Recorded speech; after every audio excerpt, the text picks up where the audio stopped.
Okay, so now that we've had that intro, I think we can get into our lesson today, which will be how to diagram a sentence that has a compound subject or a compound predicate.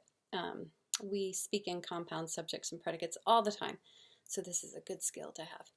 And actually the sentence I thought that I would use is the name of our nifty series, Shelter in Place and Diagram Sentences. What is the subject in that sentence?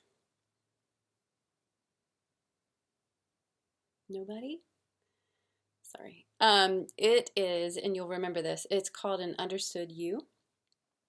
In the case of an imperative sentence, like a command or a request, you don't say, you please go unlock the door. You say, please go unlock the door, and it's understood that your subject is you. So in this case, the subject is you, and I'm going to show you, I guess we're learning a few things here. I'm going to teach you how to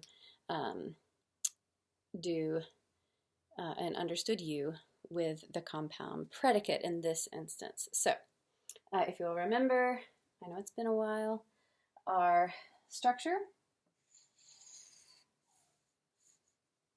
I'll do that, sorry. I want to make that short for a reason. So we're going to put the you here in parentheses,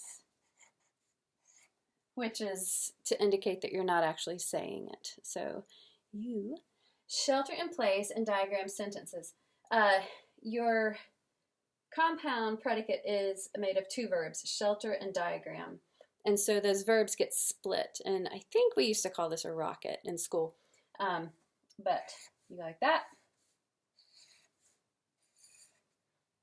Ta-da! You do a little dotted line. And then the one that appears first in the sentence is going to be the one that you'll put on top. And then you'll keep them in order. You could have more than two. You could have three, and it would be the same idea. You just put another line for the third one. And again, since shelter is actually the first word of the sentence, we keep it capitalized inside the diagram.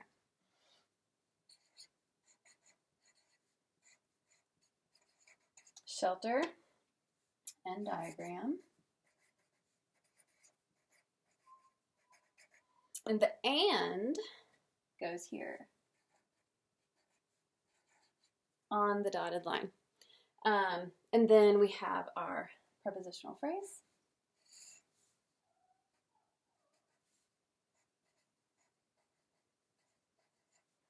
Sorry, you might be able to hear my dog whining upstairs, but she's fine, I promise. And then sentences, diagram sentences. Sentences is a direct object. It tells you what you're diagramming. And so if you'll recall, the direct object goes on a straight line after the verb.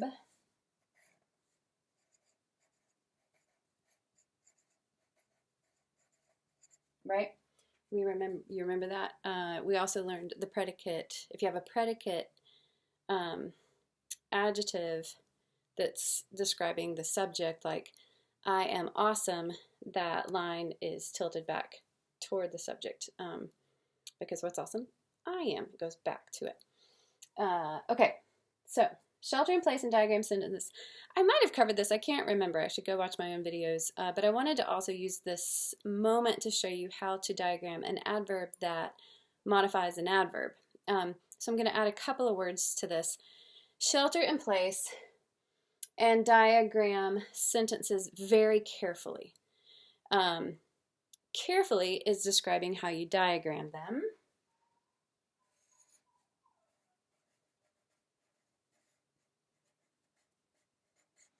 And then very is describing carefully.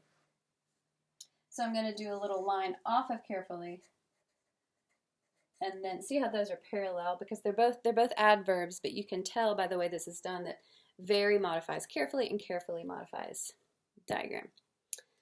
So that's how you do a compound predicate, and a compound subject would look the same. I've done this little thing here. A compound subject, maybe you have something like masks and hand sanitizer, it'd be sanitizer, hand sanitizer, are always in the car. Or another compound predicate, we walked together and kept our distance. And then you could also choose to do a sentence that has a compound subject and a compound predicate, like lilacs and daffodils smell great and make me sneeze. So your assignment, should you so choose to do one, is to create a sentence that either has a compound subject or a compound predicate or both. And at this point, even though I don't have the little lines for adjectives, adverbs, prepositional phrases, direct objects, predicate, nominatives, you should feel free to add those as you see fit, and then I can check it for you. Thank you. And again, I will try to do another one of these sooner rather than later. Thank you for participating.